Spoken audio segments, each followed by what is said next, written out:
Good governments have a method by which the people have a say in how things are done beyond simply voting for one leader. In most of the decent countries, this is in the form of a Congress or Parliament that, at least in theory, tries to represent the various interests of the people. However, the infamous gerrymander has burrowed its patch of numerous small teeth into the process of determining how districts are created, leading to representative bodies that are representative in name only. During gerrymandering, which is mostly named after a part of northeast Massachusetts, politicians make like a traveling chiropractor and crack areas with voters of the opposing party into several districts, while simultaneously packing opposing voters into non-competitive concession districts. In this way, a party can maximize their success by winning safely but narrowly in as many districts as possible, while losing by huge margins in only a few districts. Strategies like these have been used to great effect. For example, Ohio Republicans got 12 out of 16 congressional seats in 2020, while winning only 56% of the vote. Other examples include when North Carolina Republicans got 10 out of 13 congressional seats in 2018, while winning only 50% of the vote, with congressional districts drawn after a judicial ruling that threw out the previous, more obviously biased but equally effective map on racial grounds in 2016. Currently, most districts are drawn by the partisan state legislatures and approved by the partisan governor, like a law would be. Like all problems, gerrymandering has had several proposed solutions, and they are more important to consider than ever, with major changes to districting mere mansions away from being enacted. Nominally non- or bipartisan commissions draw the lines in some states, including California, Arizona, and Michigan. People have proposed standards for drawing district borders, such as minimizing land perimeter, or piecing together distinct local areas into contiguous groups so that counties, cities, and neighborhoods are kept intact wherever possible. While these solutions may sound good in theory, there is a common problem beyond political feasibility. Geography leans red. The patterns of population distribution have placed liberals into dense, very democratic cities, conservatives into sparsely populated, overwhelmingly Republican rural areas, and a mix of both, historically favoring the Republican Party by a small margin, into populated suburbs that make up most of the population. Whether certain population densities cause ideological preference, or they attract those who think a certain way for other reasons, the effect is the same. Democrats are naturally packed into dense urban centers that would be kept in one district by most earnestly proposed methods, while Republicans would have a slight but significant advantage everywhere else, as rural areas and suburbs would be split amongst multiple districts that are lean Republican with a smaller margin than the cities on average. Now, this is just the general trend, and as such it is not always the case. When geography doesn't lean red, it leans blue. Point is, it leans. The primary theoretical purpose of subnational representatives is to represent non-majority interests at the national level.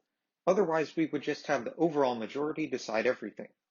Even with the most generous system, in order for any sort of discrete group, especially a non-majority group, to have the power to elect a representative, it must be sufficiently concentrated to be significant in a particular area, but if it is too concentrated, its voting power can be reduced. In this way, people gerrymander themselves. Surely the interests of voters should not be penalized because their population distributions are too diffuse, or not diffuse enough.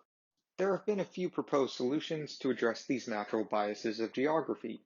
Arizona has mandated the creation of more competitive districts, which does a great job at reducing the pointlessness of votes in what would be high margin districts, but it creates districts that are not as based on any sort of natural connection between the voters. People have also proposed multi-seat districts, even though they have been banned by a 1967 congressional act. They would have more of the benefits of competitive districts, but have a weaker connection to the voters as the level of representation or the number of seats increases. And deciding which particular candidates from each party earn the seats is its own issue. In order to find the best solution for districting, we must look at the goals we are trying to accomplish. Wikipedia says that districts should aim for compactness, contiguity, equal population, preservation of existing political communities, partisan fairness, and racial fairness. This is a decent list, but I think what we really want from our districts can be more simply stated as a roughly fair distribution of power based on a natural and significant connection between the voters. What if I told you that there is a practical way to create a House of Representatives that almost perfectly reflects the preferences of the people while maintaining logic in districting and minimizing the ability for partisanship to interfere? The key here is the way in which we create that natural and significant connection between the voters. Traditionally, this has been done by attempting to create districts that are compact, contiguous, and preserve city, county, and neighborhood boundaries. Historically, this made sense. Campaigning on a moderate budget was only possible for compact districts. However, in the modern world, campaigns do not need to be local. With cheaper, faster transportation and, more importantly, the internet, location does not matter as much for interacting with voters. Because of this, districts can be drawn not as lines on a map, but as groups of people sharing certain characteristics that have more of an effect on people's lives than where they live. This process of what I call demographic districting will work as follows. People will be grouped into categories based on a list of distinct characteristics from census data in order of importance until the groups are roughly equal in population. This will produce a House of Representatives that almost perfectly represents the wishes of most significant subgroups. The only aspect of the system that could be manipulated is the characteristics chosen and the order they are placed in. After this initial decision, the system would create a mathematically representative Congress that perfectly reflects the stated interests of our society without any of the chicanery conventional districting is subject to. So that's perfect. The biggest question is now, what should the list of characteristics be? I could list out what factors I think are the most impactful on human life and thus the most deserving of consideration, but I am not society. I will focus on the characteristics that I see as being seen as the most important by society, as this is close to what I would expect to be in the list if this system is implemented. What makes a good choice for a characteristic to be considered? Obviously, it has to matter. So things like blood type, while they can impact life in very specific situations, would be a poor choice. They should also be relatively easily indicated, as data for the system would be collected as part of the census, and the lines drawn between groups should be as non-arbitrary as possible. Accordingly, political preference, while it is a good indicator of political preference, would not work as one of our characteristics. Additionally, characteristics chosen should be somewhat constant over life to allow for continuity of representation. For example, while having a certain job, being married, or being sick are very impactful, they are usually not permanent. These three metrics, importance, clarity of distinction, and stability, are never absolute for a given characteristic, but a good choice for demographic districting would aim to maximize all three traits. That being said, let's propose a list that our system could be based off of. Number 1. Race. Race is widely considered to be one of the most important factors in life. When people talk about minority representation, 9 times out of 10 they're talking about race. While there are many problems with how the census currently asks about race, such as inexplicably grouping Middle Easterners, North Africans, and all of Europe as white, while distinguishing between Samoans and Native Hawaiians, and mixed-race people blur lines between groups, the categories could be easily modified to better reflect perceptions of race in America.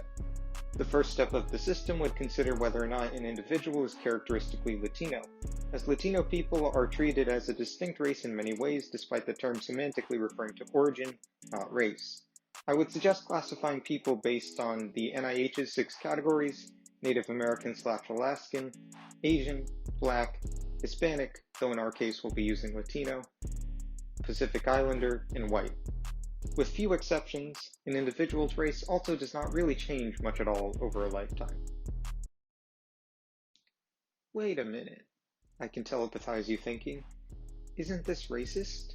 I thought we outlawed segregation. To that I say sure, it's racist, in the way that any choice that has anything to do with race is racist. In fact, courts have tried to mandate segregation policies in terms of districting. Most notably, Illinois' praised 4th District was created after a federal court demanded that the Chicago area have a majority Latino district. This was accomplished by connecting 2 heavily Latino areas with a narrow strip along I-294, leading to that district's characteristic earmuff shape. With the process of demographic districting, we can represent communities with distinct but equivalent districts. Number 2. Gender. Gender is also widely considered to be one of the most important factors in life. When people talk about minority representation, 0.7 times out of 10 they are trying to subvert expectations by talking about gender. Gender is also usually pretty easy to identify. While gender has become recognized as a spectrum in recent years, people who dwell on this fact tend to conveniently provide pronouns to classify themselves by. Additionally, a sizable portion of the people who differ from the two most popular gender identities have grouped themselves into the LGBTQ community, so people who aren't men or women could probably be treated as a unit with little controversy. While gender classification can change in a person's life, the rate of exchange between different groups is minimal. Keep in mind that consistency over a voter's lifetime is the least important of the three metrics. Number 3. Sexual orientation. Sexuality is obviously a driving factor in many people's lives, and it is widely considered to be an important trait to represent. In many respects, sexuality is like gender on steroids. While it is also a multi-dimensional spectrum, categorizations can be much more complex, especially because it, more directly at least, relies on interactions with others and their own sets of traits. Once again, the LGBTQ+ label can fix most of these issues. Sexual orientation can definitely change over a lifetime, especially if you have a more expansive definition of it, which presents some issues for our system, but many of the more significant turns from one orientation to another would come with enough changes to life to justify changing district. Number 4. Wealth. Wealth is the most directly causative of the factors on this list in terms of lifestyle. I do not need to tell you that money makes life a lot easier. I also do not need to tell you that Congresspeople are disproportionately wealthy. I also do not need to tell you that a disproportionately wealthy legislative body is likely to pass legislation that benefits the wealthy disproportionately. Wealth can also be hard to track in some cases, but there are many metrics that can provide a decent measure of it. Social mobility makes classification by wealth a terrible idea. The most capable people have a higher chance of becoming wealthy, especially if they get elected. It would be nonsensical for Congresspeople to lose their constituents just because they succeeded in life. As such, I think that people should be classified into wealth groups based on the wealth of their families at birth. This turns the classification into one based on privilege, not one based on success, which is what we really want, surely. Classifications would have to be a little arbitrary, but they would still provide a decent picture of voters' wealth. With this system, there is no change in wealth categorization during a voter's lifetime, ensuring the possibility of continuity of representation. Number 5. Age. Age affects how people think and act. Different generations have different views on life, and as such they should have appropriate representation in Congress. In the regrettable words of Elia, age ain't nothing but a number. That is to say, it is very easy to determine. However, creating age groups is necessarily at least a little arbitrary, since cutoff points would have to be somewhere. Having seats based on age groups would lead to huge problems in terms of continuity of representation, as people could change their district from year to year for no reason other than the fact that they existed for too long or too short of a time. To address that, the system could group people into cohorts based on the first census they were alive during, creating groups of people born in the same decade. With this system, continuity of representation would be ensured. One somewhat unique problem here is the fact that old people seem to make a habit of dying. This odd and currently unexplained phenomenon would cause old people's votes to be disproportionately powerful in the elections towards the end of a decade. This could be accounted for with a little extra calculus in the initial districting, but I think most people would be fine with the simpler approach of just letting the elderly have slightly more of a say in the short term. Number 6. Region. Region. The characteristic that used to be the most important when drawing districts is the last we are going to consider here. While, as I've argued, it doesn't matter much, it is still relevant in a few ways, mostly in terms of culture and economic interests. In order to avoid falling back into the problems of gerrymandering, we should keep the rules for region classification simple. The census's region classifications can be used as a starting point, and individual states or widely recognized parts of states can be considered if necessary. Although people moving would lead to some issues with continuity of representation, internal migration is usually intentional and coupled with tangible changes to lifestyle caused by the move, so changing districts kind of makes sense. Regardless, any rule would lead to a similar amount of continuity of representation as the current system at worst, which is mostly acceptable in this respect. Now that we have our list, we can discuss how districts would be created. For simplicity's sake, I will use made-up percentages instead of real numbers to illustrate how this would work. For time's sake, only selected examples for each part of the process will be shown. Say we have a Congress with 500 seats. In our first round, we look at race. 63% of people are white, so they get 315 seats. 15% of people are Latino, so they get 75. 14% of people are black, so they get 70. 6% are Asian, so they get 30, 1.2% are Native American or Native Alaskan, so they get 6, and 0.8% of people are Native Hawaiian or Pacific Islander, so they get the remaining 4 seats. To avoid the age-old issue of convoluted race classifications, mixed-race people would be asked to choose one race to identify against. This usually shouldn't be much of a problem. After all, Barack Obama is rarely praised as the 43rd white man to be president. The gender breakdowns would be as shown. Typically, this would result in a slight favor for women for all races, as they make up about 51% of the population in the US. In this example, only white people and black people have enough non-binary people to have dedicated districts.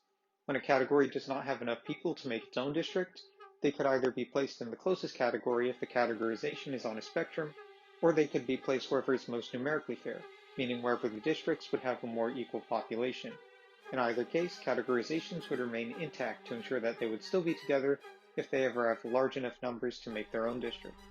The districting algorithm would have to do more work to account for this in further stages, but the benefits of preserving a minority group are worth the extra complexity.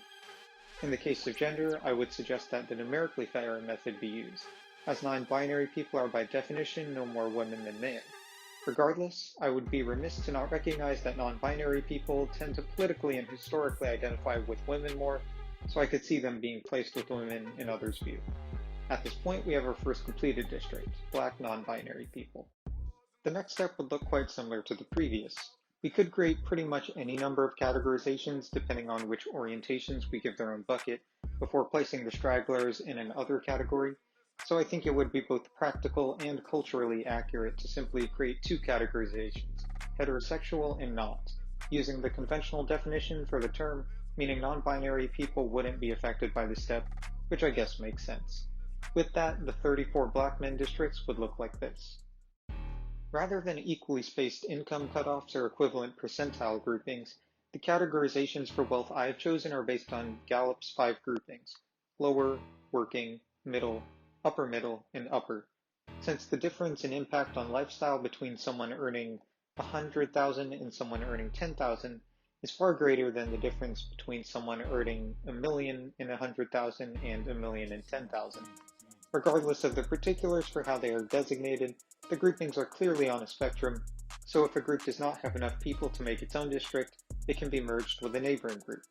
One thing to note is that, absent a push to somehow designate categorizations for wealth, which is certainly possible since it only needs to be done once per person, the best way to deal with the complexities of a concept as nebulous as wealth, with the existence of factors like cost of living, lifestyle, and tax evasion, is probably to just allow people to self-designate like with the previous categories. With this process, 13 straight Asian women districts would look like this. The age step is going to be the last step for many districts. People would be assigned based on birth decade, and it would generally follow the same rules as the wealth categorization, as it is on a clear spectrum. With the example of the 12 black women seats from the straight working wealth group, these would be the results.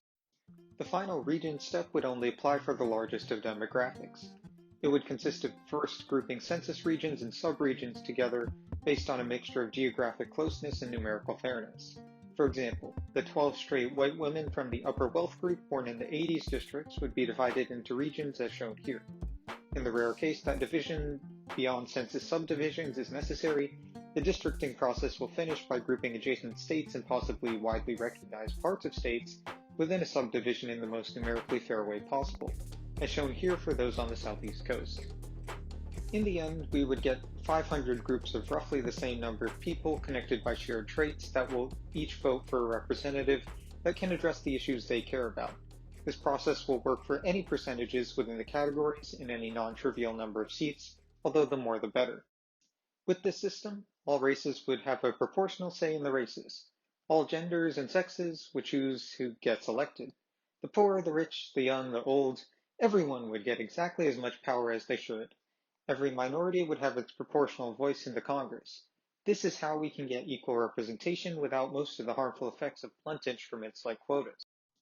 Keep in mind that candidates for a seat do not have to be part of the district they're running to represent. If straight Latino women born in the 90s in the upper middle wealth group from Southern California want to elect a white man aged 80 born in the middle wealth group from New England, they can. Demographic districting is not a quota system. It merely allows all groups to get their rightful say in how things are run in this country, regardless of where they live. Gerrymandering would be a tiny problem. The system is practical, computers can easily calculate the ideal districts based on logical and simple steps.